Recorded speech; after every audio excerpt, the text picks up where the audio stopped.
someone who watches these videos, and there's not many of you, but there's a few, and they had asked, can I do a day in the life? So they wanted me to talk about what I did on a daily basis or what have you. And the best way I can describe that, at least as a title, is Hump Day. I believe every day of my life is Hump Day. Every day. Every day of the week is Hump Day to me. Whereas most people think Wednesday is getting closer to the weekend, so they're getting excited. Me, I get excited every day I get up, and that's just the way it is. So today I'm going to talk about my day, every day, my Hump Day. GERA Foundation presents this series called Navigating Research.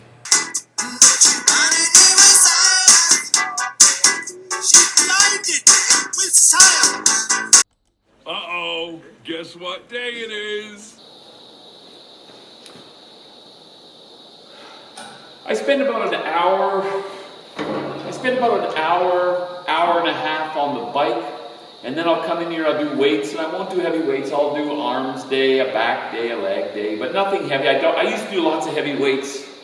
I don't really do them anymore. This is maybe 120 pounds, not very much.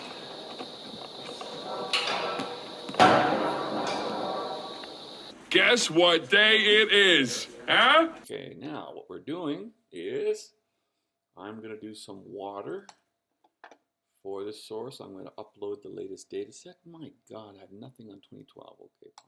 Let's do start of 2024. Put her up. I'm going to say it's 24D081. I'm going to process the data that I've just received from HartRAO's telescope. So I'll write it into a file. Okay.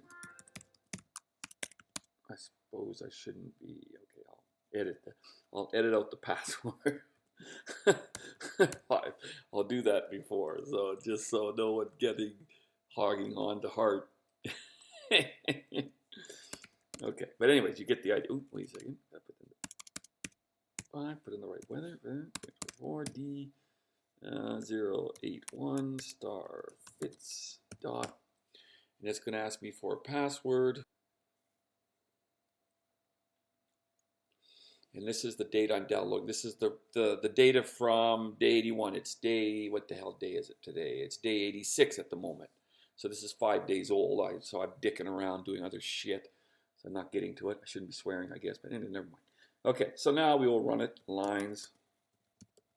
This is a proprietary software written at HartRAO in the 1980s by Mike Gaylord.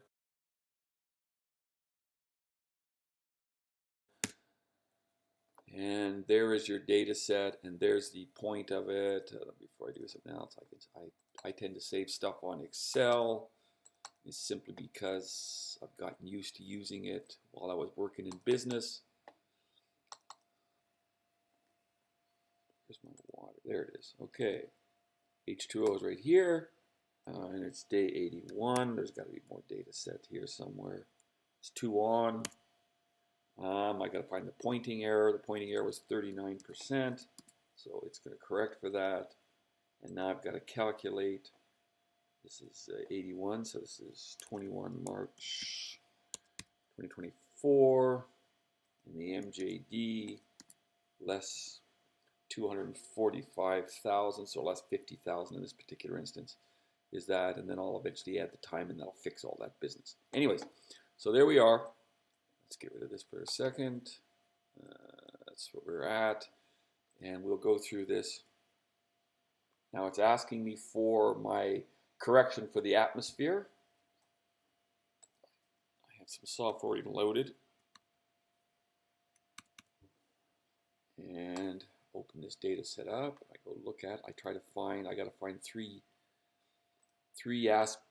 aspects, and they're in different files. So here's the ambient temperature at the observatory, the humidity during time of observation, and finally the hour angle that we were observing. So in other words, how much atmosphere we're looking through.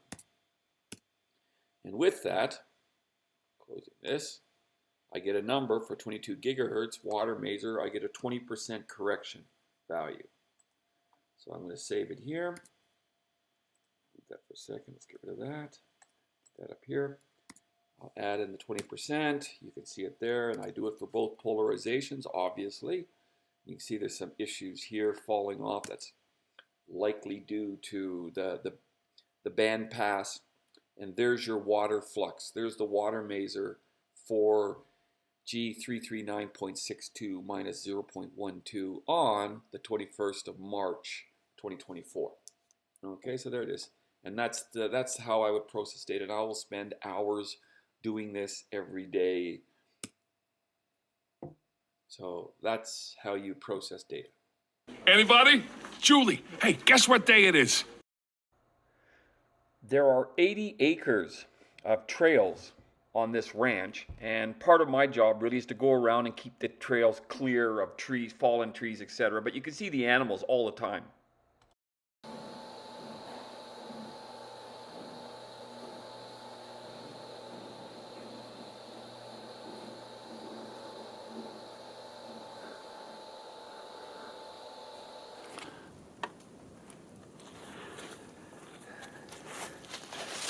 Part of my day, I come out here into the bush and I get to cut wood.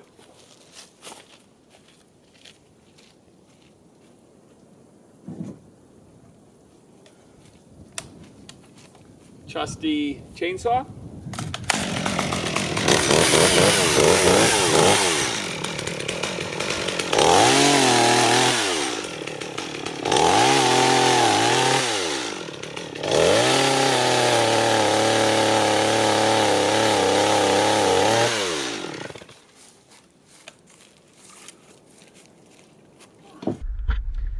So I just get to drive around the trails and looking for downed trees, which I cut up and take back. We use for firewood to keep us warm in the wintertime.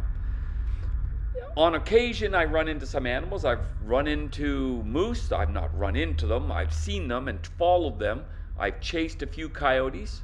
I've seen a wolf. I've never seen a bear. Most importantly, though, I ensure that when other people are driving around, they don't come around a corner and suddenly hit a tree, which is lying across the path. That would basically end your day pretty badly, especially if you're going 50, 60 kilometers an hour in this snow and you don't have a lot of control. Anyways, it's a lot of fun, it's entertaining, and it takes my mind off the computer for a few hours when I'm doing it.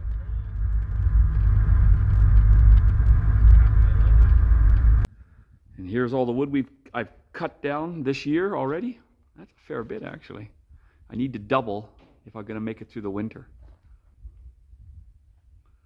So you can see here's the raw part. It's been cut, chainsaw, and then we split it, and then we pile it, and then we move it to the fireplace.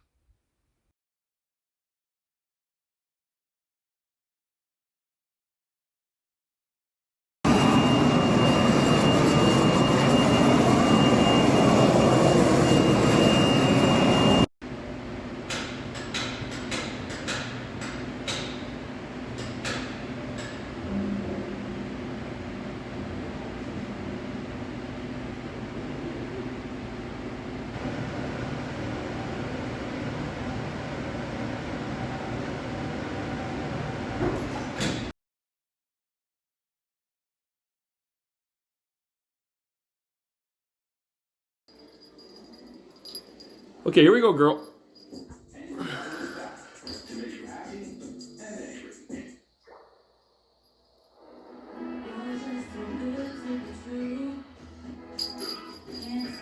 Oh, come on, I know you can hear me. You don't want to spend your whole day doing data processing. It's kind of soul destroying. And for someone like me who's a random thinker, I've got to break up my day and to do all sorts of different things. And then I'll come back and start doing data analysis, because that's the exciting stuff. I can sit and think and wonder and imagine. I'm just going to give you an example quickly.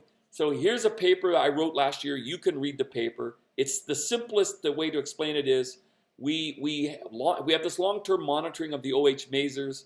The OH masers are paramagnetic, which means that when there's a magnetic field, you get a left and right circular polarization, but they're still in the same volume of gas. And if that gas is moving, velocity drift, we can measure, you can identify the pairs. That's the premise of the whole thing. But interesting to me, I go through all sorts of stuff here, but interesting to me was the 1665, because once you publish, you don't stop. And you're still collecting data, so you want to keep looking. You want to look deeper. You know, just because you found something interesting, you got to keep looking, right? Maybe there's something you're missing. Maybe you buggered up somehow. And this is a preface to precisely that. Maybe something got buggered up. You can see in the 1665, it's basically a constant. There's no velocity drift. And in fact, those two features, these features here, were identified in the 1960s. With virtually the same velocity, even though, okay, with very bad resolution, but in the 1960s. I knew that it had to be constant at 1665 because they existed in the 60s at the same similar velocity. Therefore, I expected to see a flat line, and in this data, as I plotted it, it looks like that's the case. But if you actually look at much closer at the 1665, you can see it's not linear. This is non-linear, definitely not linear. And you might think, well, Gordon, you're missing the error bars. No, you put the error bars in, it's still nonlinear. There's a velocity drift reversal, as I referred to it. And I knew because this feature is constant, it has to turn over again. I expect it to turn up. So as we continue monitoring, what do you think I saw? Here's the same data set, but I've added in 500 days, and now you can see it's turned up. So clearly, I've got something really cool here. Don't know what it is, but it's really cool, because it's telling me something about the source. Maybe the source is, precessing or rotating or expanding, contracting at some periodic nature, but it has to be relatively constant. So I needed a longer data set than the 1665. And the only data sets I have longer is my 6.7 and 12.2 methanol. So we look at them, and you suddenly see the longer data set, hey, we've got an undulation. It looks sinusoidal. And it's got a period of the order of 4,000 plus minus days. And I've only got one cycle, as you can see here. So you're thinking to yourself, well, it does look periodic, but the ground state OH, here it is here, it has to go back to 1960s, so this one probably is periodic. That's what it's telling you, because the undulations are fitting relatively, not perfectly. I'm thinking to myself, this is really cool. I've got something really cool here. And I send this off to people around the world that I know, and Todd Hunter and Crystal Broger, they're going, wow, this is a real head scratcher. And then Todd says, but it looks like the period of Jupiter. And because I don't believe in coincidences, I looked at the ephemerides and the effect orbiting Jupiter planets had on the wobble of the Earth in terms of velocity drift. In other words, what should have gone into my VLSR correction. And you can see here in black, that's the sum of Saturn in blue, Jupiter in red, and the Earth not being circular, the eccentricity of the Earth's orbit. And you get what basically looks like that, because you can see the undulations there and they too fit. It looks like this is just a VLSR correction. So my excitement starts diluting, starts going down. Nonetheless, I have to correct for this, and I have to correct all my previous results. So there's still work to be done. So let's take a look at what we got from that. Let's see the next graph. And when you subtract out all this business, you can actually see the flaring of MM1 in the velocity drift, but you can't see it in the flux of this particular feature. And I didn't show it here, it doesn't matter. The point is, I have found something new and interesting in this. I've got velocity drift accuracy down to 2 meters per second. I mean, literally, I could find protoplanets if they existed. I'm getting down to that level. And I think with a bit of push, with a better telescope, better spectrometer, a bigger telescope, better spectrometer, we can get down to less than 1 meter per second. Then what might we find? This is my afternoons. Mike.